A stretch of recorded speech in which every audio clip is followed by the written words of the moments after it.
Thank you. Now it's recording.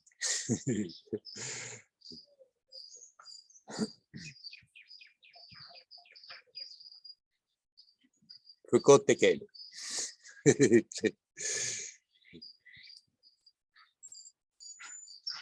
So we are here in our space, meeting in spite of being in different places physically. Gives us an inkling that we are not really bound to space.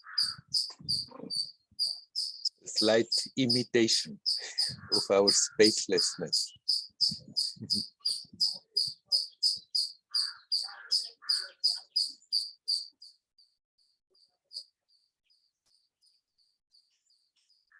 You are not the person. The person is a role that we slowly build up within time,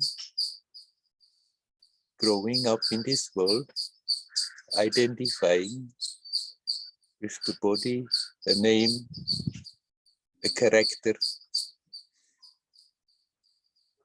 Once it's in place, the tendency is that everything turns around that. From the moment one wakes up till going to sleep, that the thoughts, the feelings, the actions, the reactions, everything turns around that person, me, me, me and the others.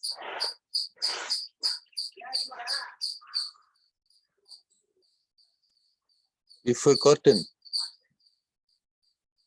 that this is not what we are, that this is just a role, but we have so strongly identified that we forgot that prior to that is that pure beingness. A pure being in pure beingness. The essence of what is. You are this essence.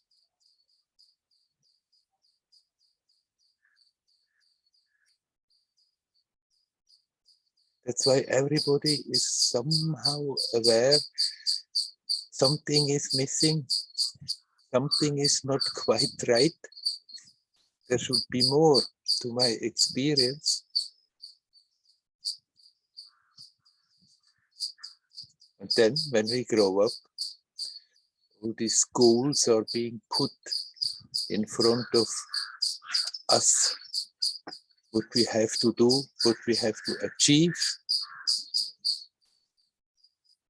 And there we hope that that missing something can be filled, can be fulfilled.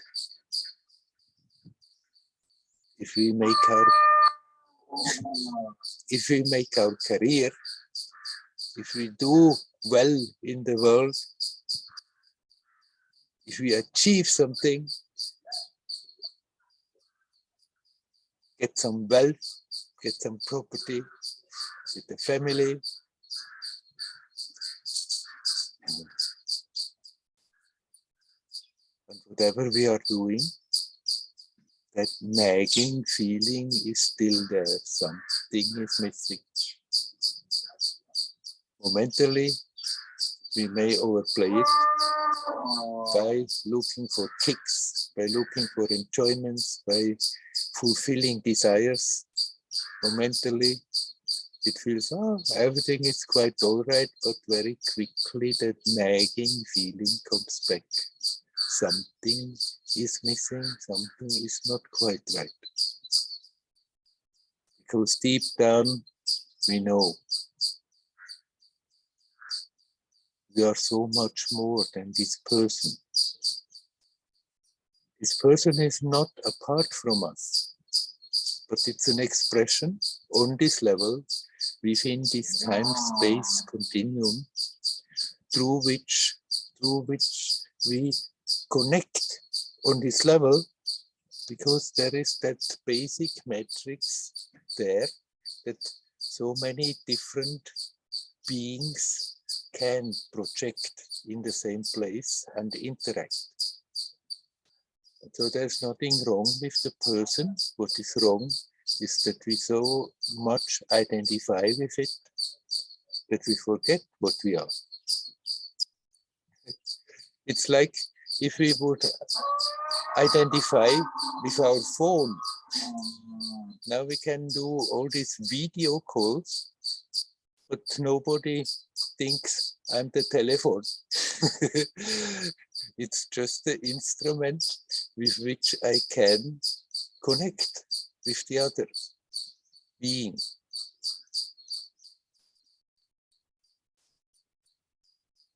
Like this, the person is just the instrument that we can perceive and act and interact on this material level in this three-dimensional manifestation.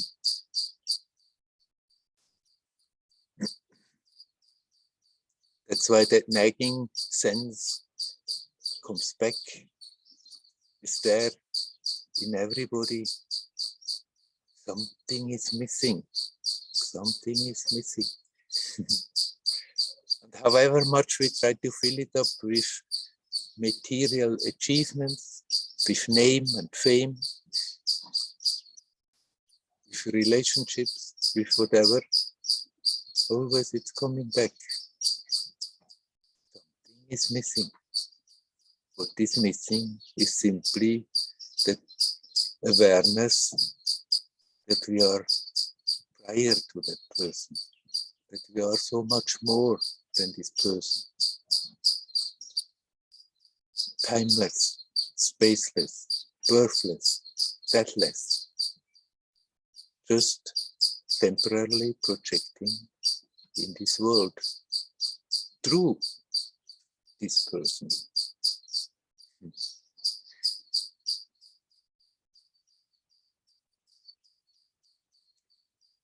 Nothing wrong having a career, nothing wrong achieving things. What is wrong is that we think that our happiness is dependent on that. That we have forgotten that we are the fountain of happiness. That sense of completion that we are looking for cannot be found in the world, in the outside, by no matter what means. We're looking for that because we know deep down that in our being we are complete.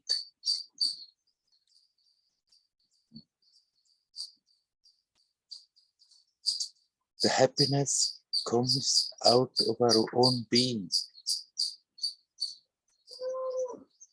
It's never lost. We need not go in search for it somewhere through something. If we don't disturb it, the joyousness of existence simply is there.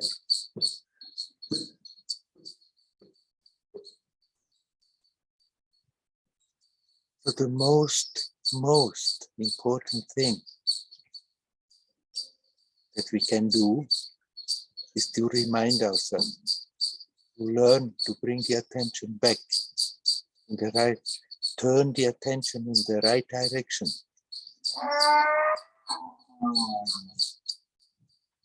Not waste our time running after things, hoping that we find happiness there, hoping that we find completion there. You are complete in yourself. You are the source of your happiness.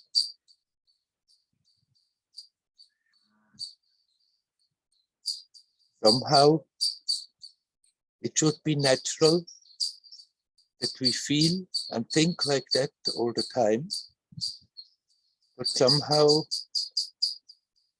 we have grown up to be unnatural. Within a world where everybody Nearly everybody has forgotten what they are. And then, naturally, everybody starts to tune in to that current. It does the same. Because we have reinforced that so strongly, it needs a bit work to undo that, to come back to our natural way of existence.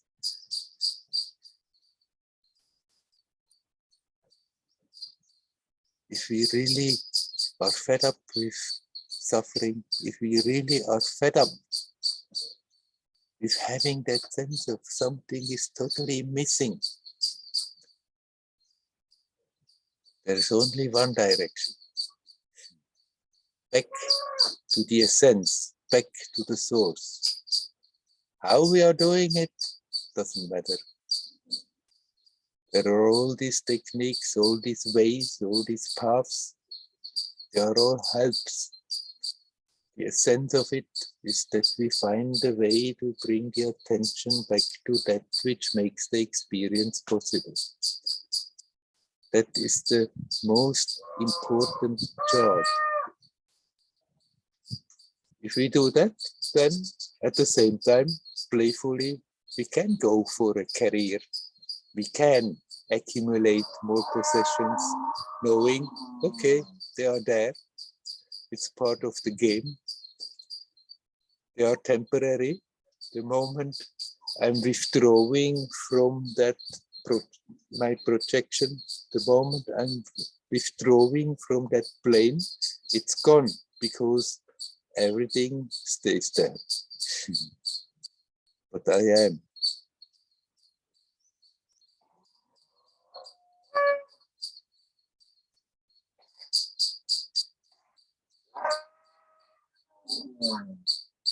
It's wrong to think, yeah, first I have to fulfill my duties, and then maybe after years or years, then I can start to look in the right direction. No, let's start in the now.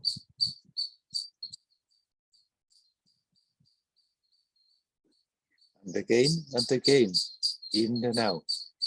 Not postpone it.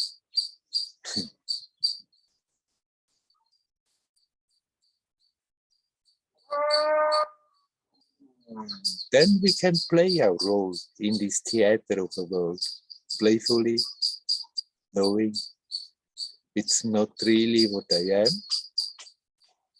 This is all a momentary game in order to gain experience, get enriched by the experience. But not in need, simply because of an innate curiosity of that essence to experience new and new ways. This cow is really impatient. Hope it doesn't too much disturb.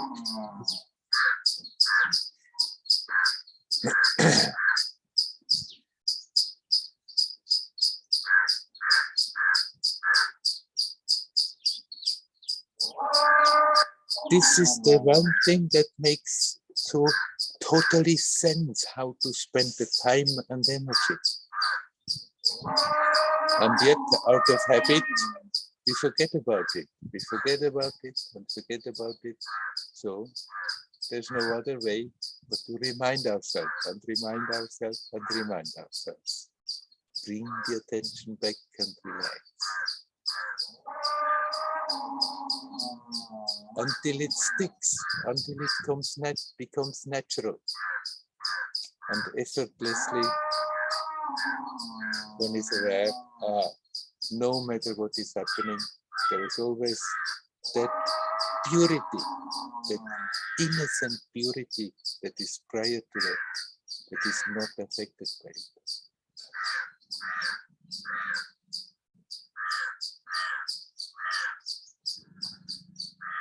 All right, my friends. I stopped just speaking by myself, and I'm asking you, is there anyone who is ready to come in and say something? You're welcome. Hello, Werner. Hello, Nelly.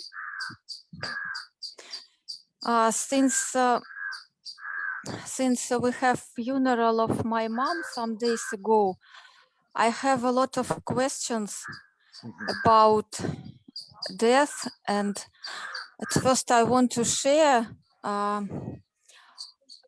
When I saw my mother, her lifeless body, and she was cold, and I had this feeling that it's not that she didn't die, but just like she just went away from it. She left this house. Her body is like an empty house. It seems to me like this, that it's just abandoned house. And I felt something, maybe just some relief that she is okay. At first I thought that maybe now she feels better, and she feels some relief. And then I had a lot of questions about what happens with her, and can she see me or not, and did she come back to her essence, to her divine being or not, or she's still a person who goes through something on her way, and how can I help her? I know that I should think well about her, and I do it. I think about her with gratitude and love and support. And but some people tell me that maybe I should order a funeral ceremony in the church or something like this. Honestly, I didn't feel like doing something like this, but I often hear that her soul won't get some calmness if I don't do it. And really, Yeah. I don't want to believe it, but I hear it often. And some other questions, I think what goes on the third day and on the 9th day, on the 4th day, they are special days. What can I do with this, and what's going on with her? So I have so many questions. If you can just a little talk about it. Okay, about the ceremony in the church. It depends entirely the mental makeup of your mother. If she was very religious and church going and believing all that, then it will make a difference. But if she herself didn't much care about all this, then it won't make a difference. But the person who lives like this may still linger, and that the momentum from that belief may still be there, that expectation is there, that there must be a special ceremony in a church. And if it's not there, then there may be restlessness. So, but if she didn't have ideas like this, if she was not like attached to the church and the beliefs of the church, then she certainly didn't expect that, and it didn't make a difference whether you do this ceremony or not. She went to the church, but not so, how to say, so strong, so often. Just maybe like me, I sometimes go there, but I don't belong to it so much. Yeah. So you can, I'm not telling you you should or should not. Basically, you felt it doesn't make a difference. And then because of the other people told you you should, you have a doubt. And now you can decide for yourself whether you need to do that just to remove that doubt in you. Basically, what you said is perfectly all right. You just, when you think of your mother, of that being, you connect with her and you wish her well and basically send her on her way. Wish her well on the journey. And then there are all those ideas, what is going to happen, how much time it takes, but the ideas, they change very much from one religion to another, from one belief system to another. And it's certainly a very different story from one person to another. You cannot say at the first day this is happening, second day this is happening. Like the Tibetan, they have a whole program for 49 days. And if they believe their whole life long, then maybe this is exactly going to happen as they believed, like that. But if people have no idea really about what should or should not happen after that, then it's not that you can say on the first day, on the third day, on the whatever which day this is happening, because it's different. Now you asked, is she back in her essence? We have never left our essence. Now when somebody dies, basically that projection is just withdrawn in that divine being, enriching the whole of that being with the whole lifetime's experience. If there is a strong attachment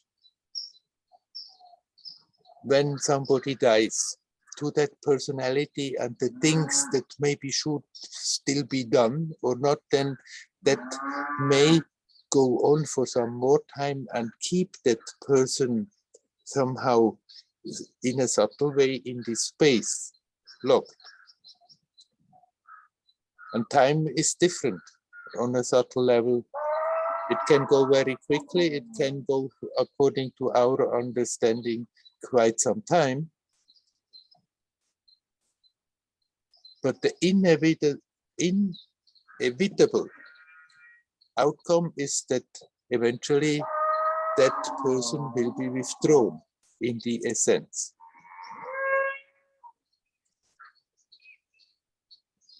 It's not that the same person has to linger somewhere and then go to other worlds and then be incarnated again. It's that essential being who may decide to project again. But it's not exactly a reincarnation of the person who is gone.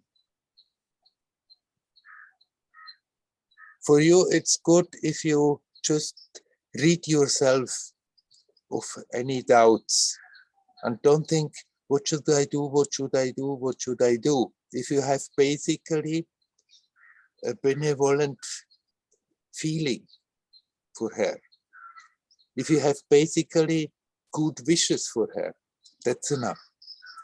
And then that being finds the way itself.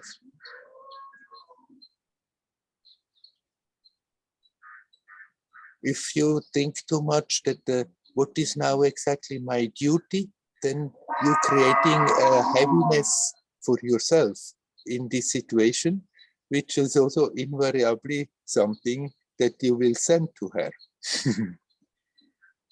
So don't get yourself trapped into that.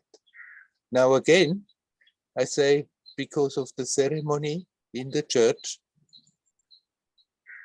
since people have been talking to you, and if that doubt has becomes strong enough that it's there nagging and lingering, maybe it's not a bad idea just to remove your own doubt. Thinking, okay, I can do it, whether it's needed or not needed. But if you can just drop the doubt, then it's also fine. Then you don't have to do it. It's okay. I see, Werner. And I have a question. Sometimes I think if she can now see me or not, what is going on with her, with the person who goes away.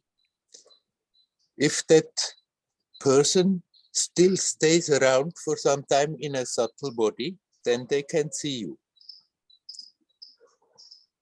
If that being who has projected the person that was your mother has already withdrawn that person in itself, it may choose to have a look at this space, but it may also already not more be interested at all to look what's going on.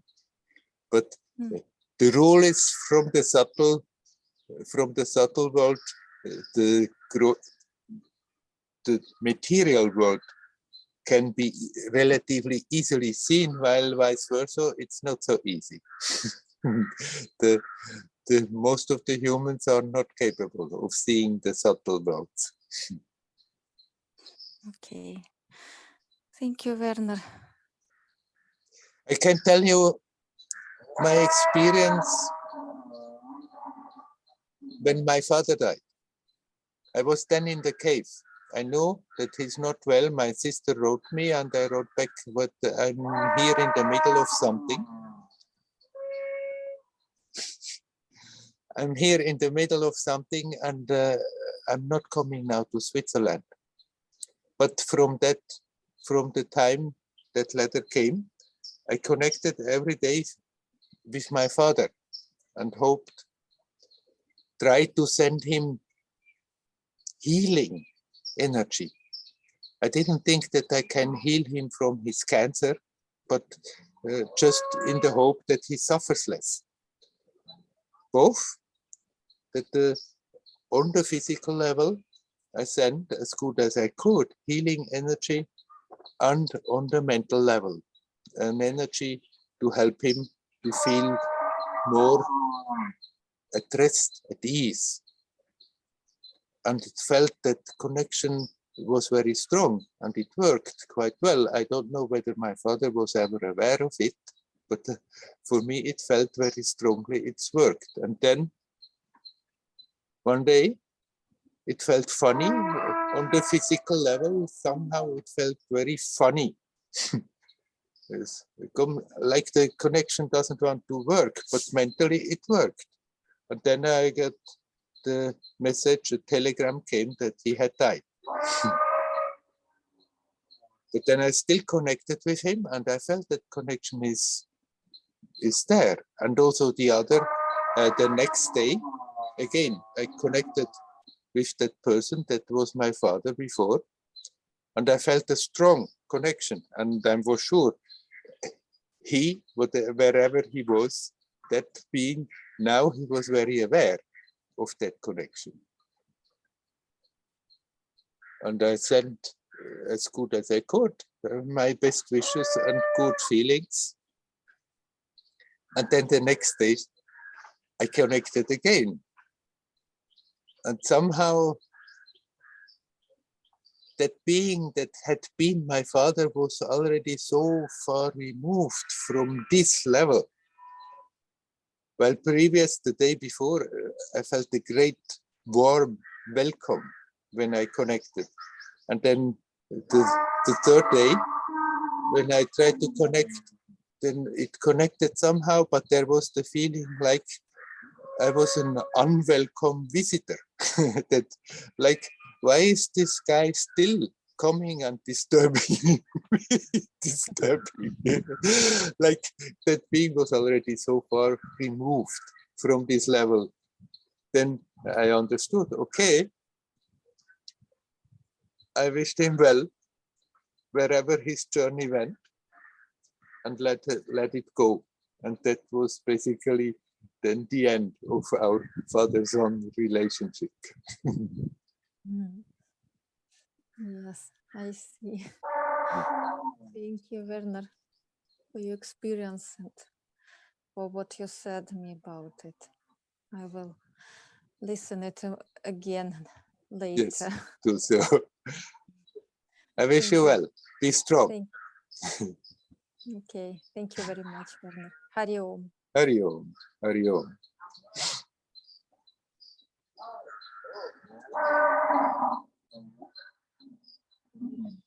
Is there anybody else who would like to come in? You're welcome.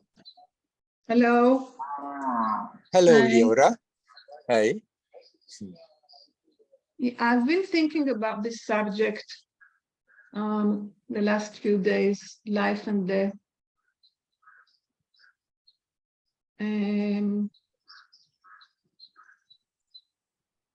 Also, I've been thinking about is it possible to make sense of reality the way it is, or the way I understand it? But what's more, it's both very deep for me, those two questions.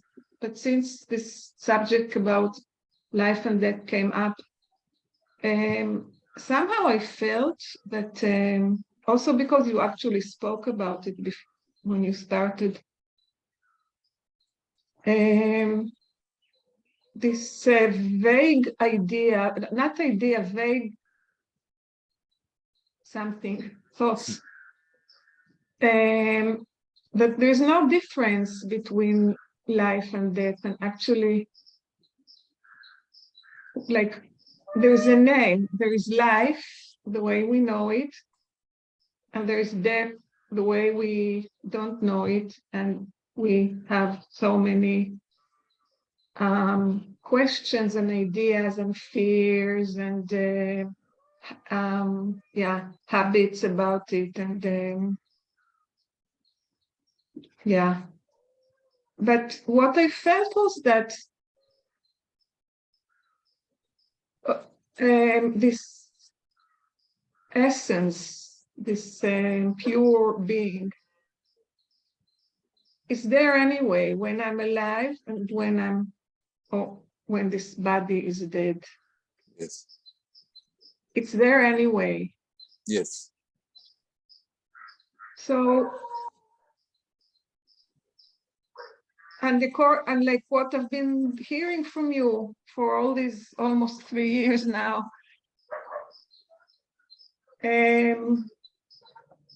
this essence, or you said it also today, the pure being is sort of alive or existing, or how can I say, touchable, but touchable in a spiritual way, I would say. It's available, actually.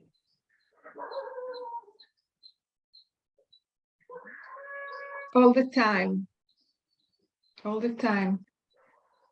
But what keeps me busy is my everyday life, of course, and making sense of reality. And tomorrow I'm meeting a woman to explain me and like to sign about burning my body after death. So she comes to my house and we sit together and she explains me all that, and it's an event for me. I wonder if that's why I'm also busy with the thoughts, of course. Of course, yeah. Yeah, because I took this decision to do it. Also, my ex-husband already has done it. He has already sat with this woman.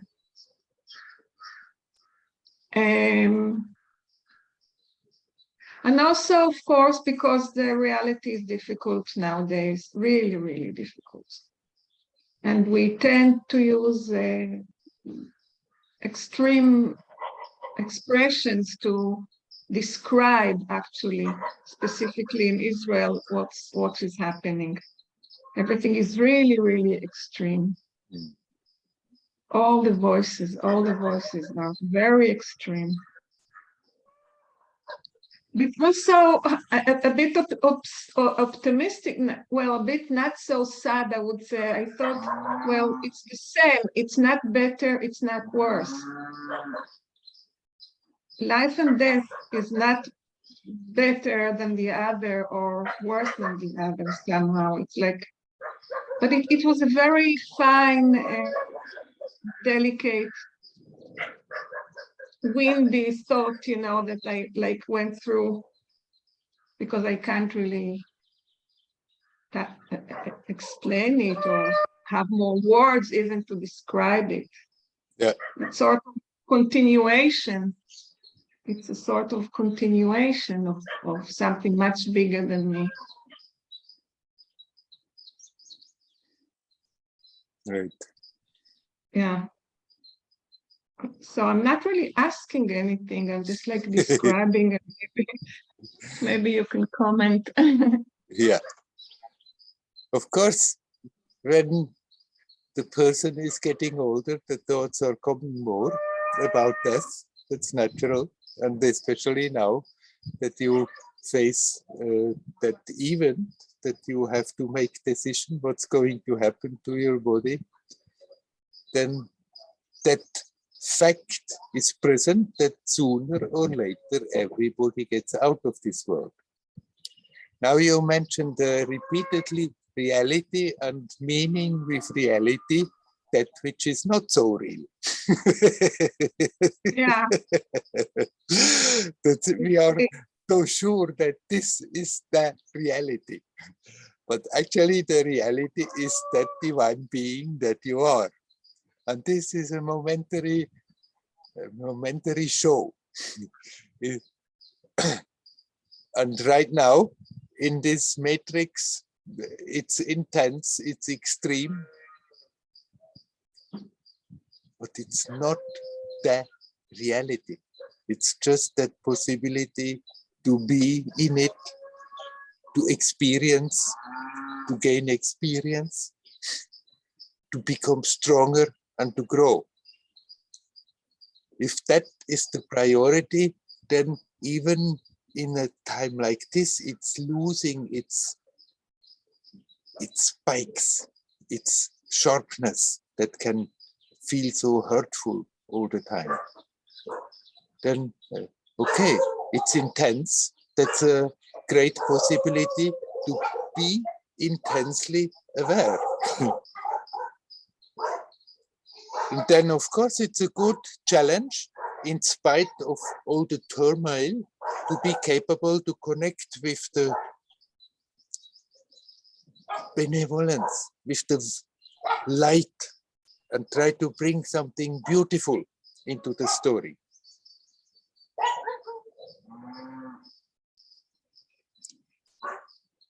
Aware, it's not as real as it appears, but it's an opportunity.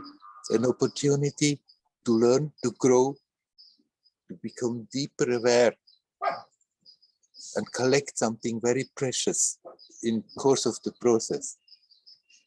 Something that is not quite describable. It doesn't change the essence, and yet it makes the experience of the essence expand.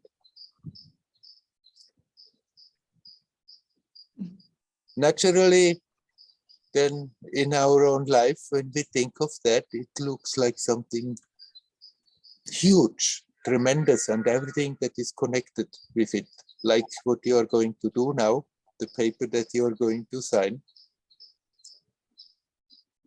Once you go out of this level, then it's not more so important, whatever you have signed before.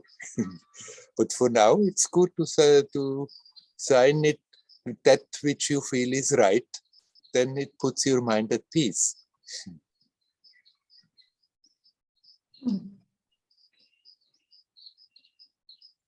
yeah, it's also something to do with my children. Yeah. The way I have experienced funerals and the whole ceremony, then people sit together for 1 week, the family, but I don't feel, the few times I've been to such, I've never felt it was meaningful. It was, for me, it didn't make, it was something, I don't know. It's something not deep about it, the way I felt, because people just speak about things. I don't know. It's not, I don't know. That's a bit critical, but yeah. But I thought about my children altogether, the whole thing about grave and all that. And then there's a grave and my body lies someplace, and then maybe they feel they have to go there to visit the body and fulfill their duties. Fulfill their duties. And put flowers on the grave. And for me, it feels like something doesn't make any sense for me. And I'm sure for them too. I'm sure I know them, and I also I know they will respect my decision. It's, what you say is it's a bit, it's as if there's an attempt to control something that happens after I die. Right, but there is absolutely nothing wrong with arranging on this material level things in such a way that you think that is the best way, that it doesn't create problems. It helps also you to think with more relaxedness of the fact that eventually you go. And if you think, oh, there will be a lot of difficulties and chaos when I go, then that makes you restless. And if you put things in order the way you feel it's right, then you can be much more relaxed about it. For that, it's certainly a good thing to do. Yeah. And also you said something very significant about this precious light, or something that you can't really describe what it is when we are connected.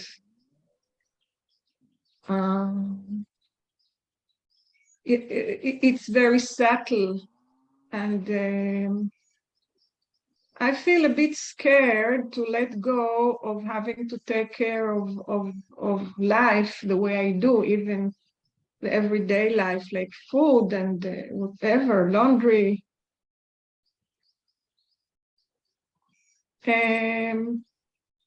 As if I need a special place or special somebody to lead me to this subtle place. But I know it's not right, because I know that in my everyday life there's so many moments of this, I can touch this beauty. Yeah. And this I just feel that it's like, just maybe it's a wish of mine, just to have more moments of this subtlety, also in relationships and also in my reactions, this subtlety everywhere, when I go to buy food or to the pharmacy, or when I in interaction with the person who sells me the medicines, and like everywhere and always. And I know it's not possible, because sometimes everyday life is like a little battle, a little bit sometimes, but usually the way I live now, I have the possibility to lead it in this way. But there is more to, because I feel I'm attracted to this place that you have described. I'm very attracted to it. Right. But of course, it's not something that you just can decide from now on. I want to be in that only. The old habits will pull you out. But what you can do is whenever you remember and you become aware that you feel disconnected, that then you connect again. Also when you are not by yourself, but when you are in the middle of a conversation, when you are with people, maybe in the middle of a fight, if you remember, still at that moment you can connect, no matter what is happening. That's what we can do. How much we are successful in staying there is not something that lies in our conscious decision. It's not something that we just can decide and then it is there. We can decide that we are connecting as good as we can, and then from the circumstances, from all the influences, especially from our old habit, how to function and to respond, the attention may be yanked away again and again. But the tendency is, if we consequently, whenever the memory comes, we just connect, that those moments where we stay become longer and stronger, that it's more and more also possible in situations where it previous was not possible at all. In situations with tensions, with disputes, that still that memory can come, hey, connect, and that you are capable of connecting. And then externally, the discussions and all may still go on, but somehow you don't take it so serious anymore. Right. Yeah, this is a good reminder. Yeah. Okay. Yes. Thank you. Shall we leave it at that? Huh? Okay. Yeah. Thank you. Hario. Hario.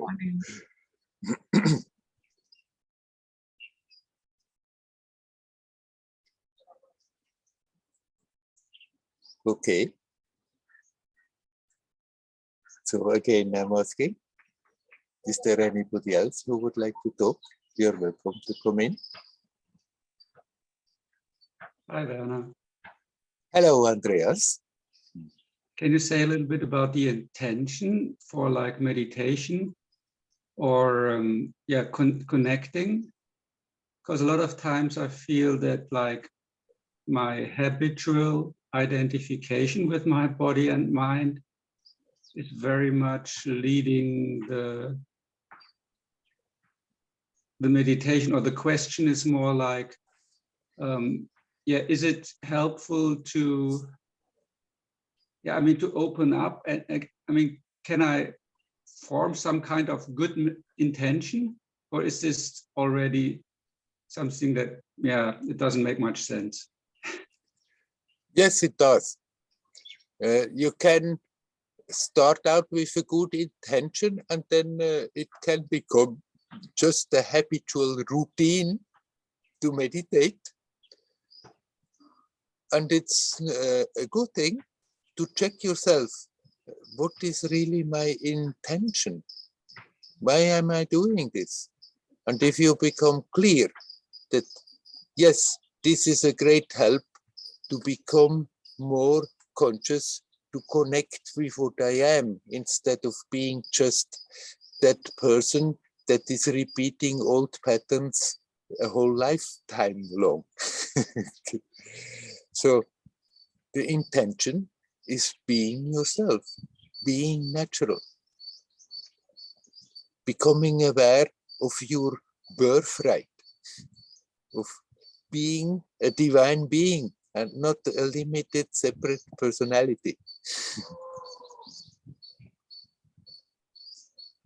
The identification with the limited personality is very strong, and a lot of times I meditate to feel good, because it usually works. And I don't get the question clear. It's more like, like, yeah, how can I help, like opening up, basically, is the question. I mean, or like letting go of that identification. Yes. That the fact that you often feel good in your meditation, there is absolutely nothing wrong with that. Simply don't get stuck in simply good feeling. Accept it gratefully that you feel good, but keep that alertness. That alertness, that are you doing self-inquiry? No, watching the breath. Watching the breath. Okay, that in spite of feeling good, that you just keep on very consciously watching the breath and using the breath to be alive now. Not simply get stuck with a relative good feeling and then sort of dream away on that and let the breathing mechanically repeat itself, but without being quite alert. So just bring your attention back to consciously do that and relax. Relax in it. And keep on reminding yourself, even when you feel good, relax. And you will see, it's like that conscious relaxing in connection is like giving the impulse to open.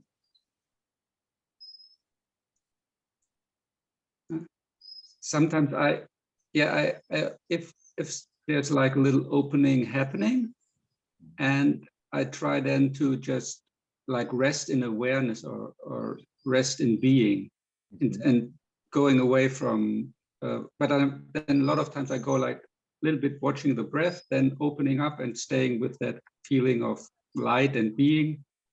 Yeah, so I'm not really sure. Yeah.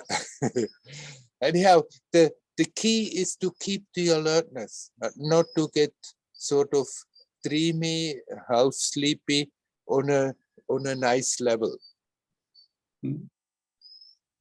That can happen after having meditated for a longer period, for years, that it's relatively easy to feel quite good, but then that one goes and meditates just to feel good and then goes a bit to sleep on that level of just feeling good. And there you remind yourself in one way or another, hey, keep the alertness. You don't have to push away the good feeling. You can very well embrace it, but somehow keep that alertness.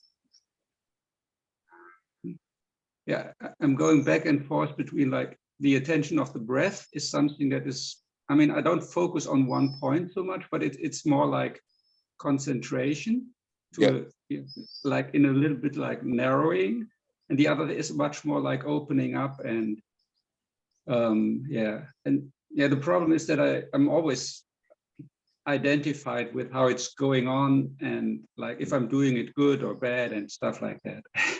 Yeah, that's of course the old mind that has the habit to be there like a sport reporter giving the continuous commentary of what's going on. Now this is happening and now and that's better and so on. But you see it at least, and then don't encourage it. Just don't take it serious and come back. And the two, they are need not be either or, but you can more and more merge them, that the concentration and the opening, that they merge, that it's not either concentration or opening, but that you can bring them together. Yeah, that happens when there's some kind of a light and I can stay with the light, but then the sports reporter comes again. Yeah, right. And then when you see it, then you just don't keep the attention glued to it. Then, oh, there I'm going again, and just come back.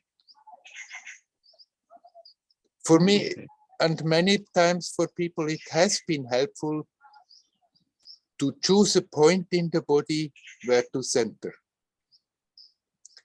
If you don't want to do that, you don't have to, but you may experiment that you choose that point which is the easiest for you to center in the body. And then when the attention, like going to the sports reporter, again wants to slip away, it's a help then just to physically center and come back to watching the breath and center and watching the breath and relaxing that. Yeah, the points are always changing depending on the day. Like some days it feels easier to focus there, and on other days on another spot. But is there a point where you feel basically most comfortable when you are centering? A lot of times it's like between the eyes. Yeah, right. So then make it into your center, and even when the attention goes somewhere else, then let it go, but in a way that then you observe it from your center, physical center. Even when it's going down in the body, then you still stay centered in your most preferred center, and from there you observe how the attention goes at another place. You don't have to prevent that. Yeah. From there it's opening up very easily, and then it's not so focused anymore. It's like yeah. First it's a point, and then it opens up to like a globe. Right, and that is fine. But then when you feel, oh, there I'm slipping again in the old thing, the sport reporter take again over, then it's very helpful to physically focus on that point. And then if the point somehow disappears in the opening, then there is no problem. It's just a help to redirect the attention from the habitual mental pattern, like reporting. Okay. Okay. Wish you well. Thank you well. Hario. Oh, can I ask another question? Sure. It's a totally different subject. What about like, since we're talking about death, what about like organ transplantation? Like, do you have anything to say about that? Because like they have, yeah, a lot of times you've been asked these days if you want to donate your organs after death, but I'm not sure if like that would somehow interfere with the process of dying, leaving this body. I don't think it would interfere with you. If once you have left this plane, if the body is being used for medical purposes, because there you are gone and you don't care anymore. Now, the one who would get an organ from you, that organ, of course, that has been swimming in your energy all the time. And then when they get the transplant in their body, they invariably will also pick up something from that vibration, from that energy. And somehow, actually for you being gone, it doesn't matter. But for them, they have to somehow adjust to the new situation that there is actually strange energy in my body because of that strange thing that doesn't come from my body and has not grown up in my proper personal energy. So I'm not for or against. Everybody has to decide for themselves. Certainly, people have been helped when they got the kidney and they can live way longer, but it's not an easy thing to have then an organ like this, because the body is fighting against it and you have to run down the immune system, and invariably you are more prone to all kinds of diseases when you run down the immune system. So it's a double-edged sword, living longer like this. And for that, I say everybody has to decide for themselves whether that is fine. If you feel like assigning something that the organs of your body can be used. If you feel that's what you should do, then you can do it. If you don't feel like doing it, don't think it's your duty to do so. Thank you very much. You're welcome. Very well. Ayo.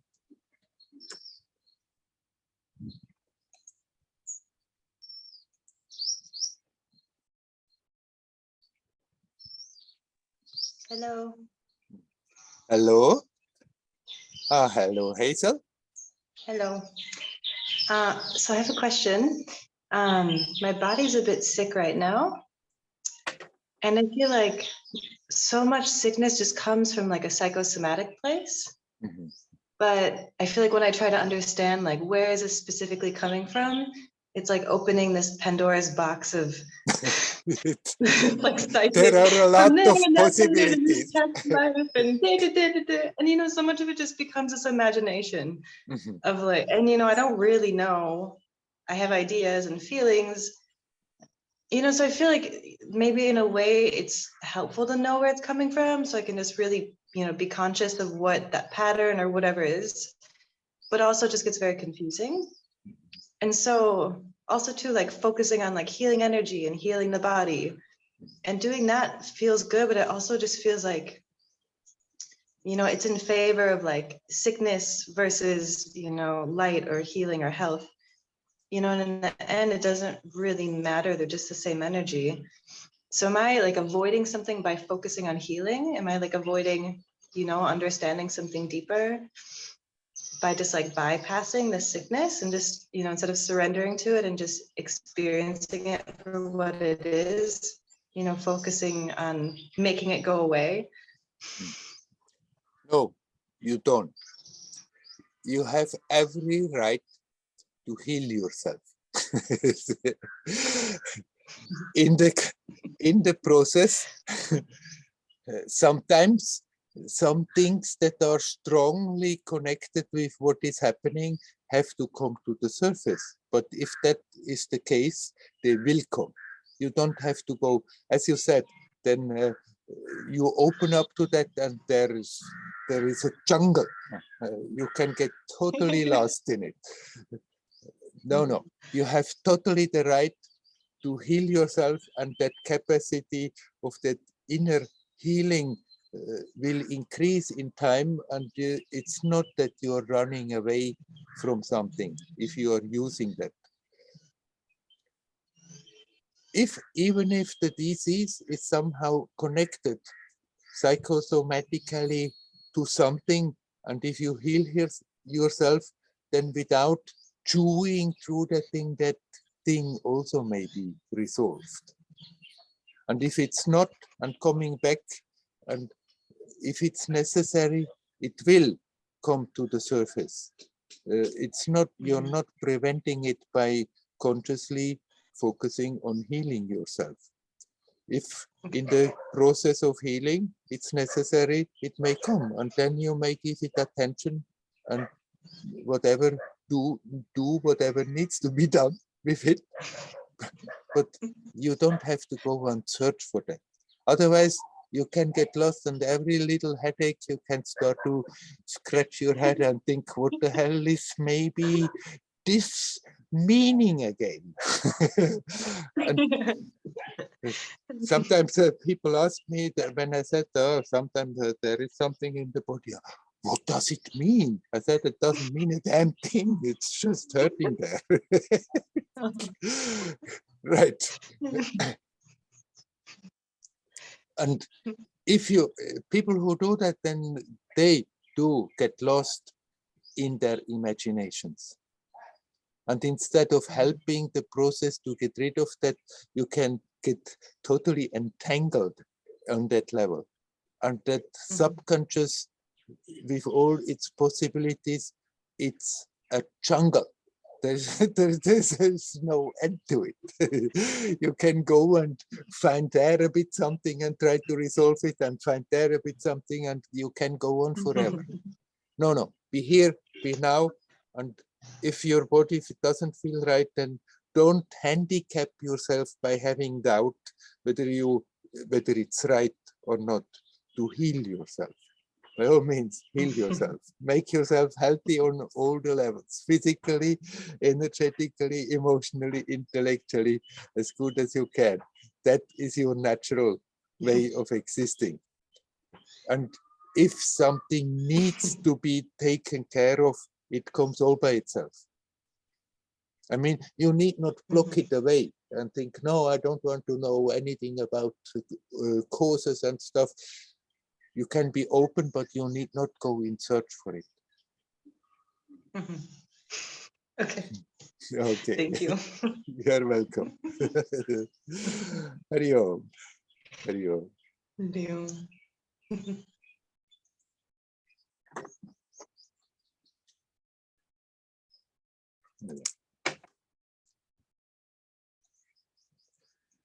I've seen your message, Mariam. Yes, you are welcome to write in German, and we can talk about it next time.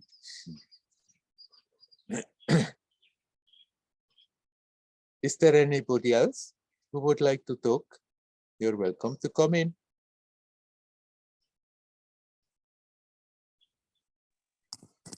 Hello, Werner. Hello, Nelly again. Yes, I want to ask something more about death. I wonder what stages does a person go through after death? Aha, again, you want to already plan that you are ready for all the stages that are to come. No?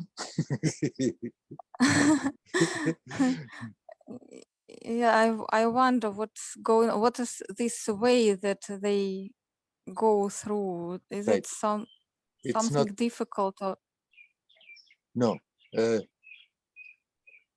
you cannot make these categories and stages and then they are true for everybody. What's happening as what happens in life is different from one person to another.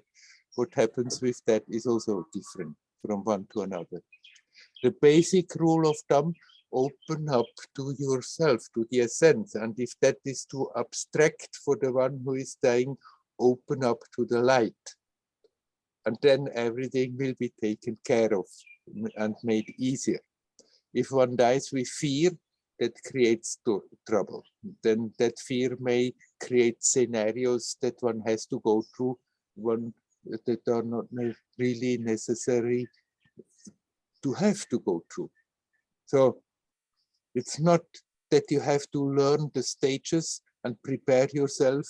When I die, then is happening this, so I have to do that, and then is happening that, I have to do this. But just be yourself. And the best way to prepare yourself to be prepared for death is not to worry about what to do at that time, but be here now. Because if you are in the presence, you learn to die. You learn to let go the moment that has passed. And then it's like, it's a little death. And you are again new and fresh in the new moment. And if you live like this, then that will absolutely be no problem. People who are full of tensions there, it may be problematic for some more time, but also this will run out and they come back to their pure nature. But for most of the people, that is absolutely nothing to be worried about. It's like waking up from a nightmare. What a dream, what a story. How crazy to take it so real and so serious. So don't worry about stages of dying or what is happening after that. Be yourself. Connect with the essence. When you are aware you are getting out of this world, connect with your essence. And if it's somehow too abstract, connect with the light. And all will be well. Yes, I see. Thank you, Werner. And what about, I'm sorry that I ask again about this, about these days that people think there are special days, like 3rd and 9th and 4th, and does it mean that something happens on these days or near these days, or some? I thought maybe it means that some special things go on. That's why I asked, because I really Great. don't know about. And you don't have to take all that you hear so serious. If somebody is in a certain tradition that has beliefs like this, then they may also die with that belief, and somehow it may also materialize like this, that there is something special in those days. But the funny thing is, those special days, they are different in different in different religions, in different cultures. So then it's difficult to know whether now the the Christian or the Orthodox Christian is right, or the Hindu or the Tibetan Buddhist is right. Connect as you feel like connecting, and then every moment is special. Not think, this day I need to do something special, except if you want to fulfill certain ceremonies, because you know, if I'm doing that, then the people who are involved and connected, they feel good about it. You can do it for them. but actually more for the people who stay back than for the people who are gone. Okay, I see. Thank you, Werner. You're welcome. Hari Om. Hari Om. Hari Om.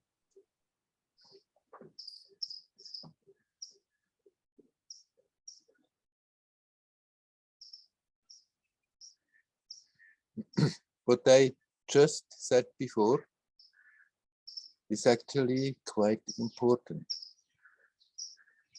We don't have to prepare for death that is happening sometime at the end of this life. It's more that we learn to die every moment.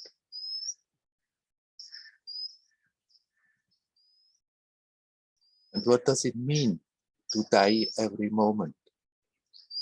It means to live, to be alive, to be now, to connect with life, and stop hooking on to all that stuff that has gone energetically, which is just a memory, which is not in any other way alive, which is not in any other way real, but as a memory. If we learn to bring the attention to the now, here, now, timeless, spaceless, is the only point we are touching reality, we are touching life, we are touching that bubbling existence. This now is such a totally different category from the moment that has already passed.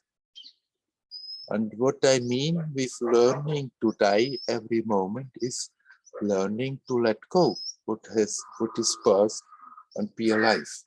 If we learn to die every moment, then finally we are really alive. And if our human lifespan is spent like this, the more we spend the lifespan like this, the less important, the less big of a difference it is when the time comes that we get out of this story and leave this body behind.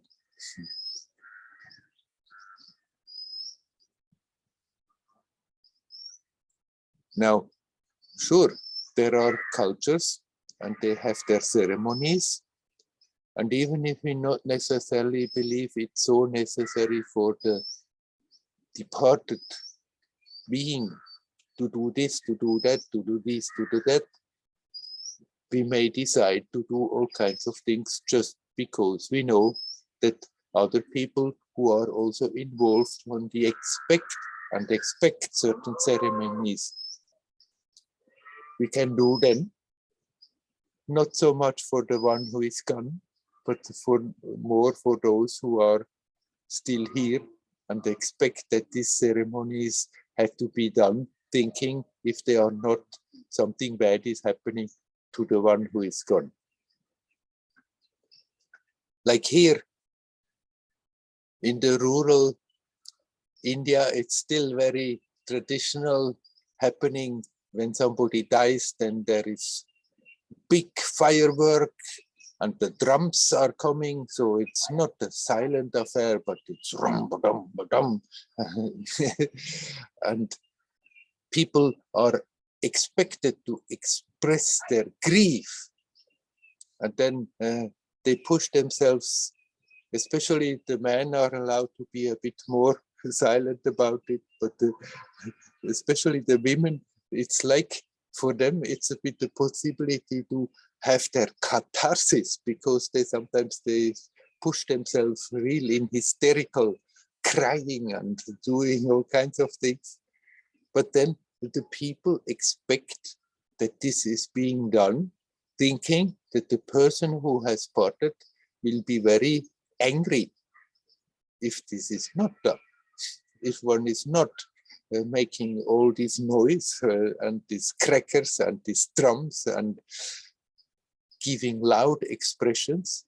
So people do it in the belief that the one who is parting is then pleased and satisfied and will go in peace. It's mainly important for those who stay behind. And so every culture, every society, every religion has their own ceremonies. We are not obliged to follow that, but sometimes we may decide we are doing certain things just so that everybody is pleased about it and feels that they have done their part, that we have done our part from this side to make the journey easier for the one who is parting. Even if the ceremonies are more for those who stayed behind than for those who go.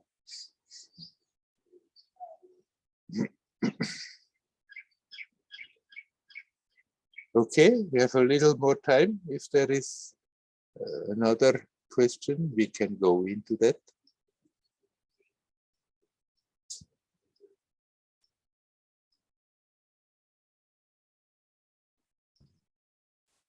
Yeah, I think about what you said about letting go or die, be prepared to die every minute of life.